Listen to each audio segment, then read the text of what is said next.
Hi, Chris Sorensen, founder of Help. One of the questions that people ask is, will bankruptcy stop my foreclosure?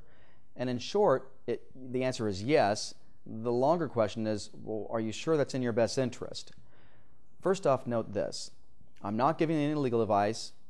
I'm not giving any tax advice. I'm giving you my professional, humble opinion. Now, with that said, bankruptcies typically are only going to stop the foreclosure for a short time, typically 30, max maybe 45 days.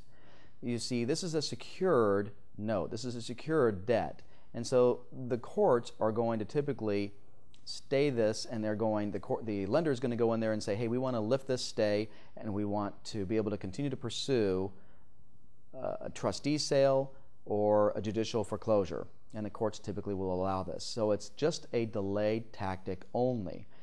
And if it's not going to allow you to keep your home, you need to ask yourself, is really bankruptcy in my best interest? Because that's a pretty big commitment. You're talking about being on your credit report for 10 years. And in some cases, based on the new changes in the laws back in 2005, 2006, it's much harder to qualify for a Chapter 7, and in some cases even a Chapter 13 for a 3 or 5 year payback plan.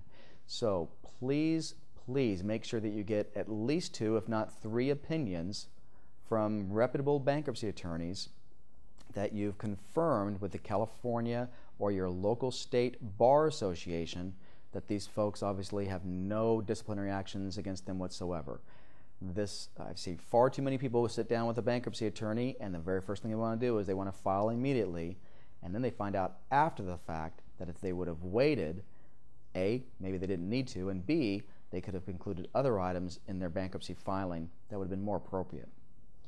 Now, on the next video that I want to cover with you, what I really want you to think about is this.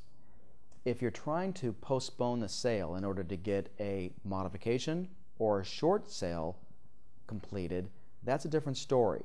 You don't necessarily have to file bankruptcy. There are a few little subtle tricks that you can use to be able to potentially get in some of the anti-deficiency states or trustee states to get the trustee to be able to put off the foreclosure action or put off the trustee sale for up to 30 days or longer. We'll talk about that in the next video.